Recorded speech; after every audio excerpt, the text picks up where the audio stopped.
Assalamualaikum warahmatullahi wabarakatuh.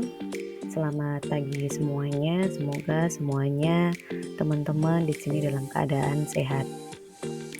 Sebelum perkuliahan hari ini kita mulai, mari kita sama-sama membaca basmalah untuk mengawali perkuliahan hari ini. Bismillahirrahmanirrahim. Alhamdulillah, semoga nanti diberi kelancaran. Sebelum masuk ke materi hari ini dalam mata kuliah ilmu politik, yaitu kita akan membahas politik identitas. Di situ bagaimana pengertiannya, karakteristik dan dampak dari politik identitas itu sendiri. Nah, sebelum masuk ke pengertian politik identitas, di sini Bu Yasir ingin kembali lagi refreshment pertemuan sebelumnya yang kita bahas, yaitu 3 periode pemerintahan di Indonesia. Yang pertama ada Orde Lama, kemudian Orde Baru, sama reformasi sampai saat ini gitu. Nah, Orde Lama sendiri ya, corak pemikirannya, bagaimana karakteristiknya. Nah, kalau Orde Lama itu masih bebas aktif. Di ini kita refreshment terkait dengan apa sih istilahnya itu 3 pokok ataupun pokok pemikiran dari Orde Lama itu. Jadi kalau Orde Lama di sini dia coraknya adalah bebas aktif. Bebas di sini maksudnya adalah independen. Indonesia itu bebas menjalin dengan negara manapun dan tidak memihak antara blok barat dan blok timur. Karena tahun 1945 itu kan bertepatan dengan Perang Dunia Kedua. Kemudian aktif di sini yang dimaksud adalah ikut serta dalam pertemuan-pertemuan, konferensi dan kegiatan di luar negeri yang tujuannya adalah untuk menyuarakan kemerdekaan suatu negara. Nah, menolak kolonialisme dan imperialisme. Nah, ini atas dasar karena Indonesia sendiri negara jajahan, dan karena Indonesia itu berada dalam ruang lingkup yang cukup lama di bawah kolonialisme, otomatis merasakan bagaimana penderitaannya, dan ini aktiflah di situ Indonesia untuk menyerukan kemerdekaan bagi negara-negara yang terjajah. Kemudian kalau untuk Orde Baru sendiri, arah kebijakannya ketika Orde Baru itu adalah stabilitas politik dan keamanan, jadi lebih ke sana. Kalau di Orde Lama itu kan terkait dengan gerakan non-blok ya. Pun kalau gerakan non-blok itu sendiri pun tidak juga berjalan dengan baik, sebab Presiden Soekarno lebih memihak ke blok timur. Kenyataannya seperti itu dengan adanya Jakarta Peking gitu ya. Kemudian kalau Orde Baru tadi stabilitas politik dan keamanan, di sini maksudnya yang pertama stabilitas politik dan keamanan bisa dilihat di politik luar negerinya yang bersifat low profile. Nah, kalau low profile itu dia lebih menjalin baik dengan negara-negara lain untuk politik luar negerinya, berbeda dengan yang Orde Lama. Kalau Orde Lama itu hard profile untuk hubungan luar negerinya, karena takut nanti akan dimanfaatkan oleh negara-negara besar gitu untuk kepentingan pribadi. Nah, makanya ketika Orde Lama jadi dia corak pemikirannya untuk politik luar negerinya lebih ke hard profile, sedangkan Orde Baru itu kalau untuk luar negerinya low profile. Dia menjalin hubungan yang baik dengan negara-negara lainnya. Indonesia itu mulai menjalin kerjasama dengan negara-negara barat, juga dengan negara tetangga Malaysia. Yang awalnya memang dengan Malaysia kurang begitu suka, karena Malaysia itu bukan dia merdekanya bukan karena perjuangan, melainkan memang karena hadiah. Itu yang kurang senang gitu, kenapa Malaysia ikut gabung dalam asosiasi PBB gitu. Kemudian kalau hard profilnya Orde Baru itu terlihat di stabilitas politik dan keamanan dalam negeri. Jadi stabilitas politik dan keamanan dalam negerinya untuk Orde Baru ini memang lebih hard profile itu lebih keras gitu memang. Kemudian kita beralih ke reformasi. Jadi era reformasi dimulai pada tahun 98 setelah terjadinya krisis moneter yang melanda dunia dan dampaknya pun sampai ke Indonesia juga. Nah, akhirnya stabilitas ekonomi itu turun sampai titik terendah, bahkan di situ nilainya minus nih, keuangan negara itu sampai minus.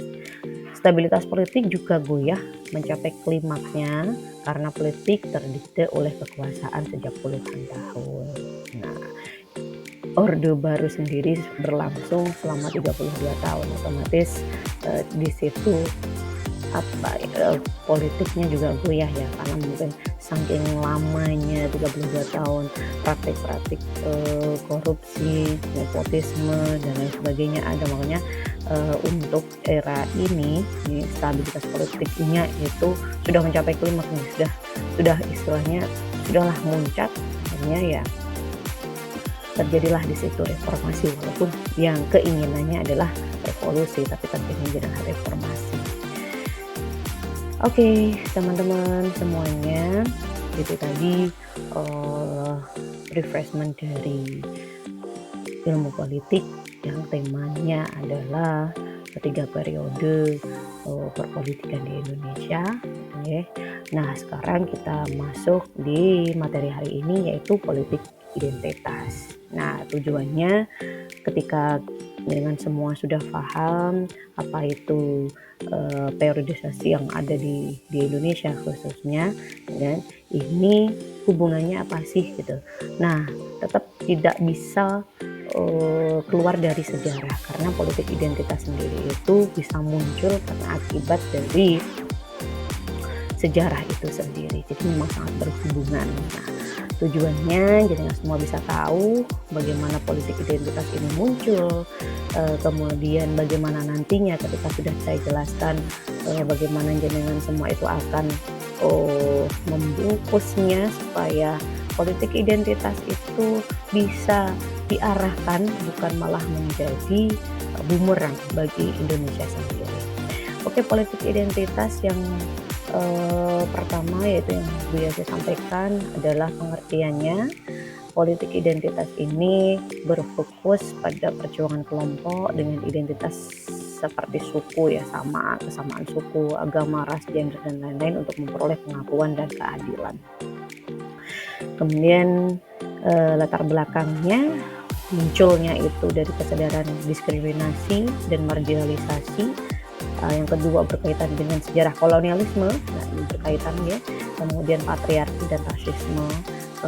Dan selanjutnya menekankan representasi kelompok dalam kebijakan publik. Ini latar belakang kenapa politik identitas itu muncul. Selanjutnya karakteristik politik identitas, yang pertama itu solidaritas kelompok, yang kedua fokus pada pengakuan identitas. Solidaritas kelompok itu kan seperti kasusnya Ahok itu ya, solidaritas kelompok gitu. Isunya seperti itu. Kemudian fokus pada pengakuan identitas, jadi pengen diakuin ke identitasnya. Kemudian yang ketiga tuntutan kesetaraan, ini biasanya lebih ke feminisme, jadi pengen diakui bahwa perempuan itu juga sama. Jadi karakteristik politik identitas ini ya kalau nggak diimbangi juga itu akan berimbasnya juga kurang baik, karena memang di sini pun terkait dengan tuntutan kesetaraan ini, kalau di kita ada moderasi dan moderasi beragama, jadi segala sesuatu kesamaan dan di tengah, nah gitu.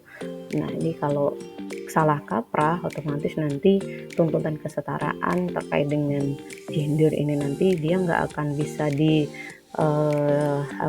dikelola dengan baik, melainkan nanti dia akan lebih melonjak di atas ketentuan yang seharusnya. Nah, jadi bagusnya karakteristik politik identitas ini ketika kita sudah belajar di situ pemahaman terkait dengan moderasi, insya Allah karakteristik politik identitas ini nanti jadi 4 ya. Yang keempat belum saya jelaskan, eksklusif dan inklusif itu. Jadi dari keempat ini misalkan kita kelola dengan baik, Kemudian kita juga sudah belajar di situ moderasi beragama yang baik itu seperti apa, otomatis kita bisa tenang-tenang aja. Jadi nggak semua orang itu pun nantinya dia akan terjerumus dalam politik identitas yang menyesatkan. Kemudian dampak politik identitas ada dua. Yang positifnya itu pemberdayaan kelompok terpinggirkan, kemudian kebijakan lebih inklusif. Nah, ini kalau misalkan kita bisa bersifat moderasi, ya, moderat, itu nanti untuk dampak positifnya ini insya Allah akan terwujud dengan baik. Kemudian kalau negatifnya potensi perpecahan, jelas karena itu butuh pengakuan, dia rasa tidak percaya terhadap pemerintah, ya, dan yang pengen menuntut lebih, otomatis perpecahan itu nanti yang bisa terjadi kalau tidak dikelola dengan baik. Kemudian konflik horizontal, jelas di sini di masyarakat pun akan banyak timbul konflik nantinya dari dampak politik identitas ini sendiri, karena semua pengen diakui di ranah publik. Kemudian alat mobilisasi politik praktis. Nah, ini yang paling sering muncul politik identitas itu ketika pemilu. Jadi ketika pemilu itu banyak yang menggunakan politik identitas ini sebagai alat mobilisasi politik praktis. Ya itu yang kemudian yang perlu kita pahami bersama sebelum nanti materi ilmu politik terkait dengan politik identitas ini Bu Yasir cukupkan. Yang paling penting di situ yang harus kita pahami bareng-bareng sebagai warga negara Indonesia yang baik, bahwa politik identitas itu memang benar-benar tidak bisa kita hindari di masyarakat. Nah, akan tetapi kita harus arahkan di situ politik identitas menjadi sarana keadilan dan pemberdayaan, bukan malah menjadi pemecah belah kedaulatan. Nah, tugasnya apa? Tugasnya kita sebagai warga, memang warga masyarakat yang baik ya, kita harus selalu benar-benar melihat situasi dan kondisi dengan pikiran jernih dan wawasan yang luas, agar setiap konflik yang ada di masyarakat kita bisa mengelolanya dengan baik tanpa ada di situ tambahan ataupun kompor, justru malah ditambahin, bukannya malah dikelola malah ditambah-tambahin menjadi panas. Nah, itu jangan sampai. Oke teman-teman semua, seperti biasa tugasnya nanti setelah kita belajar di sini politik identitas, minggu depan kita akan bertemu dengan di situ disintegrasi dan konflik lokal. Sebelum masuk ke sana, monggo teman-teman nantinya mencari referensi terkait dengan politik identitas yang ada di Indonesia itu seperti apa, kemudian dengan amati, jika dilihat di YouTube bisa, di media sosial juga bisa diamati di situ bagaimana pola gerak-geraknya, konfliknya, ada nggak kira-kira nanti dampak positif, dampak negatif dari kasus yang dengan lihat di media sosial tersebut, kemudian nanti ditulis dan kumpulkan seperti biasa. Oke, kemudian untuk persiapan juga di pertemuan yang berikutnya membahas tentang disintegrasi dan konflik lokal. Coba kalian nanti teman-teman cari juga referensi berita terkait dengan disintegrasi dan konflik lokal yang terjadi di Indonesia. Nanti akan kita bahas-bahas bareng di situ. Oke, semoga apa yang saya sampaikan hari ini bermanfaat. Apabila ada pertanyaan akan kita bahas lagi di pertemuan selanjutnya. Nanti akan kita beri sesi lagi di situ. Cukup sekian dari Bu Yasir. Mohon maaf apabila banyak salahnya. Akhirul kalam. Assalamualaikum warahmatullahi wabarakatuh.